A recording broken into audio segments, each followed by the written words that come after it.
자, 안녕하십니까. 이시민의 주식농장 12월 6일 목요일 모닝브리핑을 시작을 하도록 하겠습니다.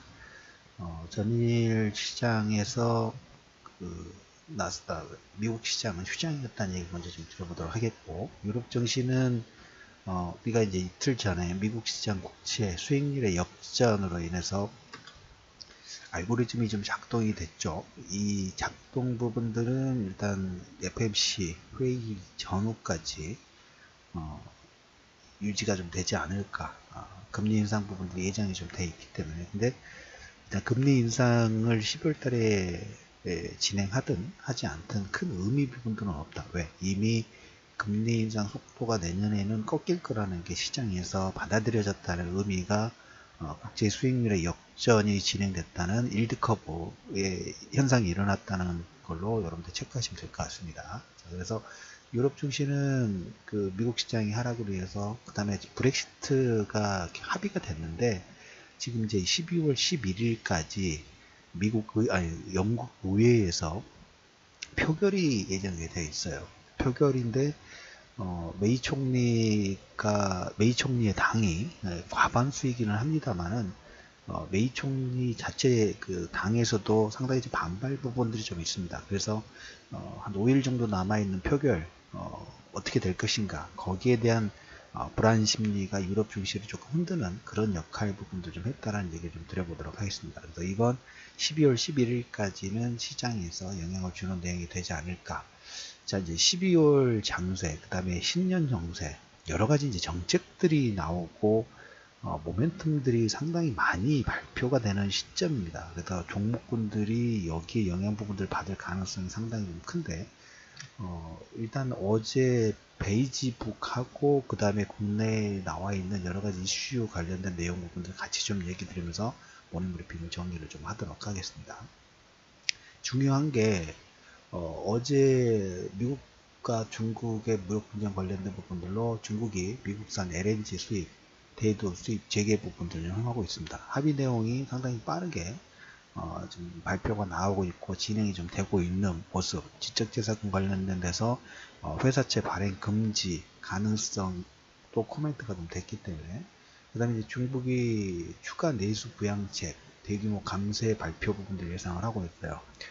글로벌 전체적으로 봤을 때, 뭐 아직은 독보적인 일이죠. 글로벌 수요, 특히 소비 관련된 그 원톱이 미국인데, 그 원톱 다음으로 지원군이 중국에서 서서히 지금 올라오고 있는 모습들이 보이고 있어요. 그래서 추가 내수 부양책, 대규모 감세 부분들의 발표가 예상이 좀 되고 있다라는 거. 그리고 어제 중국의 차이신 서비스 PMI도 전월 50.8에서 53.8로 상당히 개선되는 모습들이 좀 나오고 있습니다. 그래서 중국의 내수 소비의 확대, 그러니까 미국이 소비의 주축이었다면, 중심이었다면 중국도 여기 플러스 알파로 미국 정도는 아니지만 상당히 빠르게 올라오면서 글로벌 수요 부분들을 담당하려고 하는 노력 자체가 진행이 좀 되고 있다는 얘기를 좀 들어보도록 하겠고, 트럼프 같은 경우에 지금 뭐 중국도 무역 분쟁 관련된 부분 지적재산권이라든지 조금 전에 뭐 LNG나 대도 수입, 독일 차도 그 관세 부과하지 않는다면 미국의 대규모 투자 부분들을 발표를 좀 하고 있습니다. 이러다 보니까 미국의 베이지북이 어제 오늘 새벽에 나왔는데 미국 경기에 대한 자신감 부분들을 표명하면서 나스닥 선물이라든지 그냥 다우지수는 한 0.6% 정도의 상승 부분들 좀 진행이 좀 됐고 카타르가 오펙 탈퇴 부분들을 표명을 좀 했어요. 여기에 이라크도 오펙 탈퇴, 유명무실해졌다고 말씀을 드렸죠. 이미 그 증상은 사우디아라비아가 오펙이 없어졌을 때 어떤 현상 부분이 나올까 연구 발주 부분들을 3, 4분기 말, 4, 4분기의 초에 이제 진행을 좀 했는데 그 흐름대로 가고 있어요. 가고 있기 때문에 미국과 러시아가 이 감산이라든지 유가에 주도권을 가졌다는 표현이 맞을 것 같습니다. 그렇게 좀 보시면 될 것 같습니다. 자, 오늘이 이제 정책적인 부분에 중심 부분들 좀 많이 둬야 된다고 말씀드렸어요. 특히 연말장은. 그 다음 신년 효과는 기대감 자체가 시장의 반등, 종목군의 반등 부분들을 좌지우지하기 때문에 여기가 가장 많은 영향 부분 받을 수 있는데 많은 내용 부분들이 좀 있습니다. 오늘 아마 예상이 좀 되고 있어요. 원래는 12월 5일 정도 발표가 나올 거로 생각을 했는데, 삼성전자가 오늘 정도 사장단 인사하고 진급, 승진, 이런 내용들이 발표가 될 예상이 좀 되고 있습니다. 인사가 진행이 됐을 때 누가 진두지휘하고 어떤 성격을 가지고 있는 전문 경영이라든지 그 사장 임원들의 그 성격에 따라서 삼성전자의 향후 성장 동력에 어디 쪽에 좀 더 많은 포커스를 하고 있는가, 이게 좀 투영이 돼요.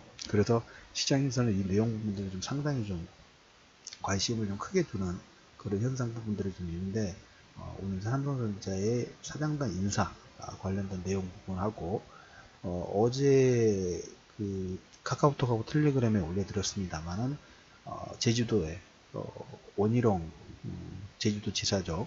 외국인 영리병원이 첫 허용이 됐습니다. 이제까지 조금 막혀있던 부분들인데, 제가 생각하는 견조 부분들은 원격의료 관련된 부분에서 분명하게 뭡니까? 우리가 가지고 있는 기존의 이 보험 체계 부분들을 건드리지 않는다는 전제 조건이 무조건 있어야 돼요. 그렇지 않고 그 선을 넘어서면 안 된다는 전제 조건을 기본으로 깔아둔 상태에서 원격으로는 약간 그거하고 똑같아요. 카카오 택시라든지 그다음 디디 출싱하고 이런 또 우버, 지금 그 공유경제, 라이드 쉐어링 관련된 부분에서 자율주행이 이제 웨이모가 12월 달부터 시작이 됩니다. 이미 시작됐어요.